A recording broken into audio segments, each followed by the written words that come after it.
keloid scars. Please welcome on stage, all the way from the United Kingdom, we have Doctorate from the Neurophysiology from the City University of London, UK, Doctorate in Clinical Psychology from the New School for Social Research in New York City, USA, award-winning international speaker and faculty member in several medical and anti-aging societies, and author of over 21 published research and scientific review articles. Her new books, Checkmate by a Protean Invisible Enemy and How Narcissism Invented Trumpism, are now selling on Amazon. Her current research is on signaling pathways, wound healing, and novel interventions, resulting in visceral fat reduction, fitness, and hormonal balance increase. Also a recognized honored member of Who's Who. Let's all welcome Dr. Sanya Sofra. Thank you very much, and thank you for having me once again in Bali. Okay, so we're going to be talking about new methodologies for skin disorders, for acne and keloid scars. Now, the way you want to understand this is that the way our bodies communicate is very much like traffic. When there is a breakage on the street, there is a blockage everywhere, so the entire traffic is blocked out, and it's like rush hour in Manila. Another very important thing, we went through a very, very ugly pandemic, and we all need to appreciate the importance of being small. One little virus can cause such a huge, huge problem. It can kill people. And yet, you can have a traffic accident with a truck. It's huge, right? But it doesn't create the problem that a very tiny molecule can create. So this is why it's very important to understand communications between cells and how that happens. It's very important to start looking at anti-aging medicine from the point of view of molecular biology. Why? Because in molecular biology, there is time reversal. Like for example, a free radical can gain an electron and become back a stable molecule. That cannot happen in, you lose your arm, you lost your arm. But at the molecular level, things go back and forth in time, continually. So this is the area that we need to target for the anti-aging medicine. So the young and the old are governed by different rules. And as you can see, what happens, there is a theory of aging that indicates that the reason why we age is that certain processes that were useful when we were young, they keep going on and on and on. They don't stop when they have fulfilled their function. And because they keep going on and on, they create a damage.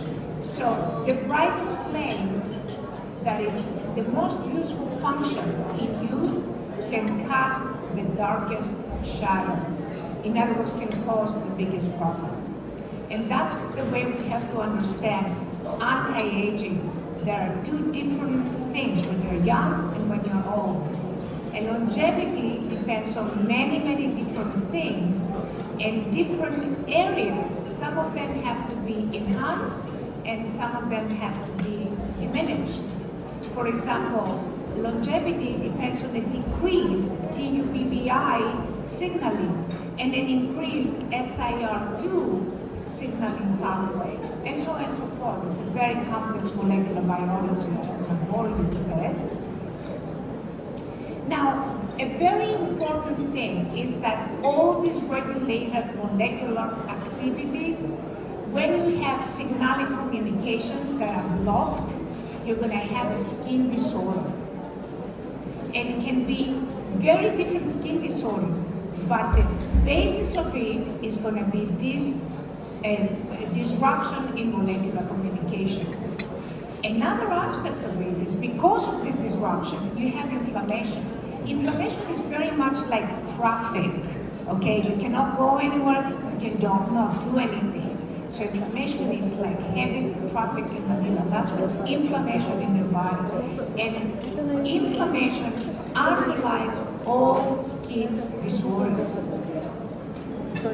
Now, there is a lot of technologies that deal with keloids and with wounds, and one of these technologies is lasers.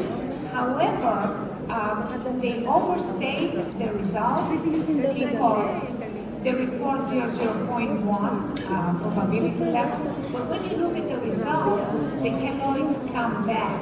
So there is not very much improvement, and like only 22 out of the sample got some results, and then the keloids reappeared afterwards. There are other technologies that are based on endogenous ionic currents. We have in our bodies, every time there is a wound, there are electrical fields within our bodies. It's part of our defense mechanism. And some technologies that use ionic currents have reported very significant results in terms of wound healing and keloids. There is other research. You see, this is the research on ionic currents. It's not our research. This is different research on how they increase ATP. That's the energy currency for the cells. And now there is other technology yet that is use ultra low microcurrents to manage diabetic mellitus and hypertension and chronic wounds. And again, they have had very good results that are shown in histology reports. And the basic premise is that they act, that these very ultra low microcurrents, they act as a mega antioxidant. So basically, they heal through reducing the inflammation and reducing the oxidative damage.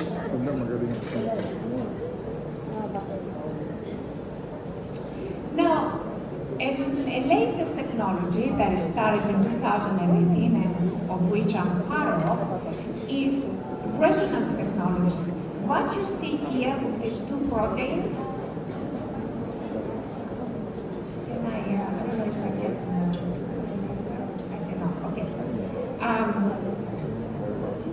what we can see here is you can see that the second protein, through resonance, has had an effect. It has changed. The shape of the protein has changed. You can see the two proteins, compare them. This is a resonance from one protein affecting another protein. The proteins are the brains of the cells. So affecting and modifying proteins is extremely important in the healing process. And what you see here is you see cells communicating from the distance. This is in real time. It's from the microscope. You can see the cells that they communicate without synapses. And there is a lot of literature that is calling them psychic cells because they communicate from the distance the way we call the cell phone. And they include glial cells that are more like a cell phone, basically equivalent to a cell phone. Another very important aspect of this technology, this is a book that came out in 2008, Electron-Gated Ion Channels, and it's full of mathematical formulas. And what it gives you that at certain very low energies,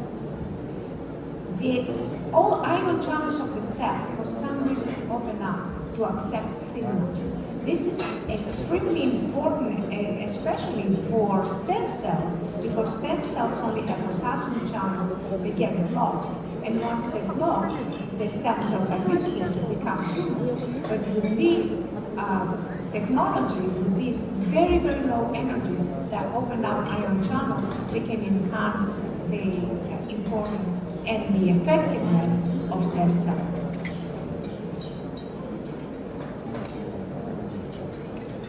This is a fluorescent resonance energy transfer, and there is a microscope. It's called Jablonski diagram that basically depicts this microscopic process of resonance transfer, and it's very expensive. And this is how you basically can make the signals. This is a protein, how the amino acids are folding to create a protein. The protein must be folded in order to have a function. When you unfold it, which is what happens with radio frequency, you basically denature proteins, then the function is no longer there. And this is the signals and how the signals are composed. And another very important thing is how you reestablish the circadian rhythms, because the same signal emitted at different times can enhance or suppress cancer. This is the Nobel Prize of the two doctors that looked at the breaks of the T cells, and when they took the breaks of these T cells off, then the T cells could attack cancer and be very effective in the treatment of cancer. That's the Nobel Prize. Psoriasis, that the first speaker spoke about, has had amazing results because psoriasis is a problem with the timing of the system.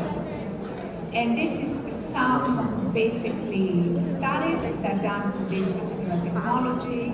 This is another study, clinical study from Singapore. This is now we're going into the diabetic wounds. Diabetic wounds do not heal. This wound did heal, and there was no reoccurrence. This is very important because diabetic wounds can lead to amputation. So this is a very important thing. So keloid scars and stretch marks are also the results of untimely, unbalanced processes that include both communications and the timing of these communications. And this is a scar before and after 10 treatments. This is from Dr. Lampe.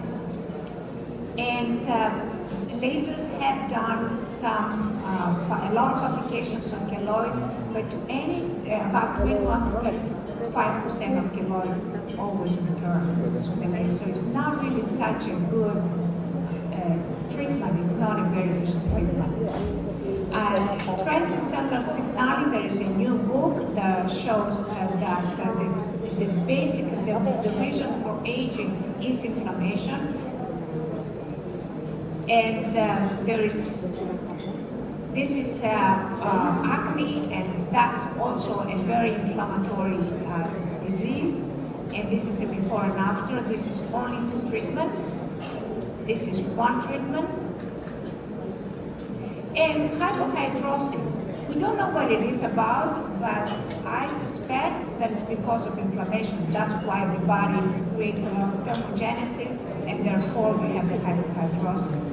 And what happens is, what they do is they basically ablate the glands, the sweat glands, with lasers and RF, however, or surgically. But the problem is that if the patient gets ill and cannot sweat, that can be a problem for the patient's health.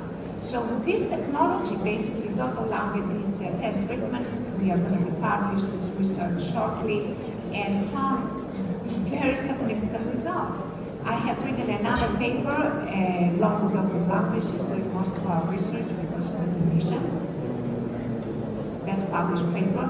This is one of the wounds. That's the before and the after of the diabetic wound. This is a necrotic wound that started healing. This is only 6 treatments. I don't have the pictures from the rest. This is a cancer wound that after 6 treatments, very significant healing. And this is herpes zoster. This is only 2 treatments. In this significant result on the face, 87 years old in this lady. And this is the before and the after. Face was full of scars. I did this treatment myself. This is just a rejuvenation process and hair growth before and after. That's 3 treatments, 1 significant result. That's an accident wound. This man was told that he would never grow nails and would never get his movement. He actually did. That's a burn on a baby after 5 treatments, completely healed. And this is a burn. It's a clinical study of burn, before and after, a burn, another burn here. And basically, we do the exact opposite of what radio frequency does. Radio frequency denatures the proteins, we put them back together to give them a function. So we renature a protein. And how we do that is it's like unboiling an egg, pretty much. And unboiling an egg, because an egg that is boiled of the proteins are completely lost. When you unboil an egg, this will help for many different diseases, for the skin and other diseases. And basically, you can see the difference between a denatured protein and a protein that has been folded again, and it can be folded through this resonance science that has been created. And there is actually a coefficient that you can measure whether the protein is functional or non-functional. If your result of the SDC is negative, that means your protein is non-functional. Remember, proteins are the brains of the cell. So without proteins, our cells are comatose, like a person without a brain. And if you have a positive score, then the protein is going to be folded. And there is a lot of press releases now on protein folding and how this can also help even cancer treatments. And with this, I would like to conclude my lecture. And thank you very much. Thank you, Dr. Gisela and Dr. Mantis and my dear friend, that is the best dresser in the Philippines. Thank you very much. Scars can be damaging, not only to one's aesthetics, but it can also leave painful memories or damage to one's self-esteem. Once again, we'd like to thank Dr. Sonia for these different ways to heal. Thank you, darling. You are the best scars. dresser for sure.